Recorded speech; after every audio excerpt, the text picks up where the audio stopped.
Okay, so this morning we're going to demonstrate how these Uniden roadside emergency power packs work. I have a stone cold dead battery in this 97 Suburban. I have a 383 stroker in it.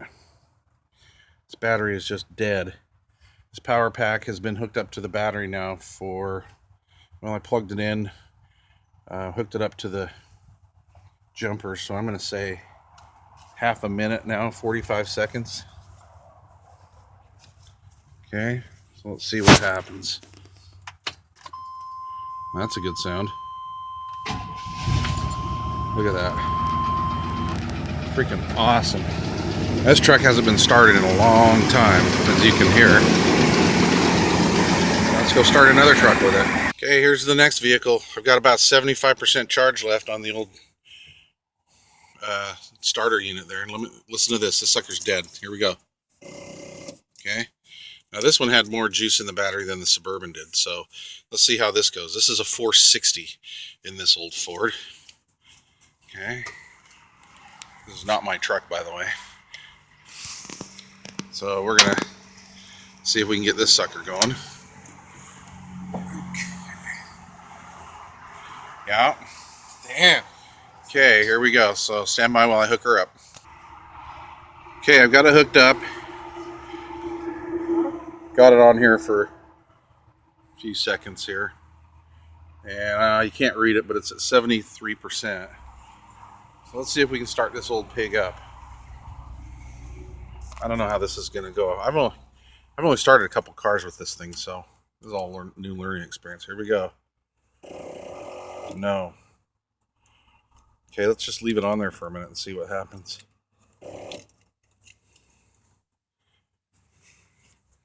Okay, so this is a 460.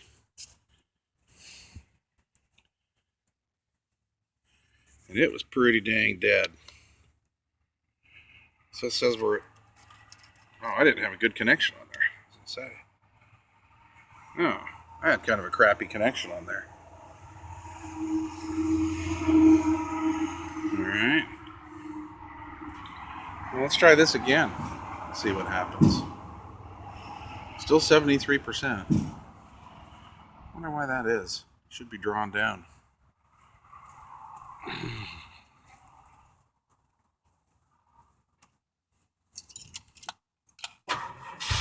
Look at that. That's crazy. Okay. Well, it didn't start the first time because I had a bad connection. So I'm gonna set this thing down and unhook it from the battery. Okay, so far I'm pretty impressed. It started two vehicles up that were totally dead. My Suburban with the 383 stroker, and then the old farm truck with the 460 in it, and that sucker was dead. Neither one of these vehicles have been started in quite a long time, and my Suburban has developed an amperage drain of some kind, some sort of a drain. So if I leave this truck parked more than a few days, it'll take the battery right down. So these were two worst case scenarios as far as jump starts. And I started with 100%. I've started two vehicles, brought them back from the dead, and I've still got 73%. That's pretty impressive. When you first get one of these, they take about 4.5 to 5 hours to charge. When I got this one, it was at 2% charge. Took almost 5 hours to bring it up to 100%.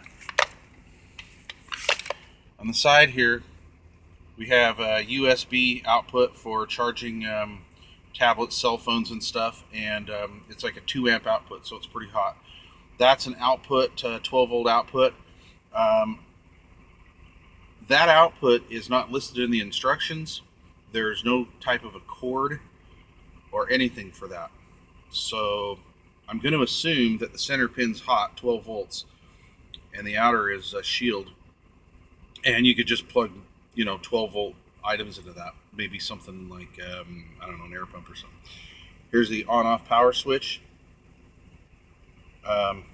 for the jumper cables, which actually doesn't make a difference. They say turn the power on when you're going to use it, but I put a voltmeter here on the plug, and whether that's on or off, it still has 12 volts to this plug. It's resting at about 12.57 on my meter. This is the plug port for the Wart power battery charger, and it's 15.5 volts at 1 amp. It's a little dinky thing. Power switch here. It's got a little flashlight in it. Okay. Flashlight, just a little LED flashlight. It's okay. You know, it'll get the job done. If you had to break this out in the middle of the night in a parking lot or something, it's plenty adequate for that. You push it again, hold it, and it'll go into a slow flash mode. Push it again and hold it. Faster flashing mode. Push it again and hold it, and it turns it off.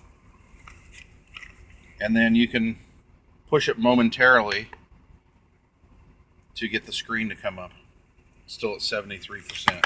Okay, I have not had to use the little air pump yet. The air pump says it can deliver up to 80 psi. You know, Uniden's always putting out quality stuff, so I have not had the chance to use this.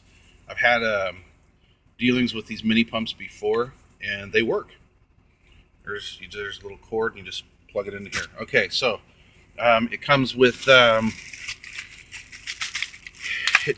a cigarette lighter charger adapter, so when you get your vehicle running, you can top the thing off while you're driving home. It comes with the USB to micro and mini power ports there for various cell phones, but you could use an iPhone on that. Just, you know, plug it into USB. Okay, so here's the only problem I had. When I was unhooking this from the truck, I was doing it with one hand. And I let the connector jaws slap back like that. Okay? And it shattered. It broke. So that's going to be an issue. So I'll just take this back to my dealer and get another one.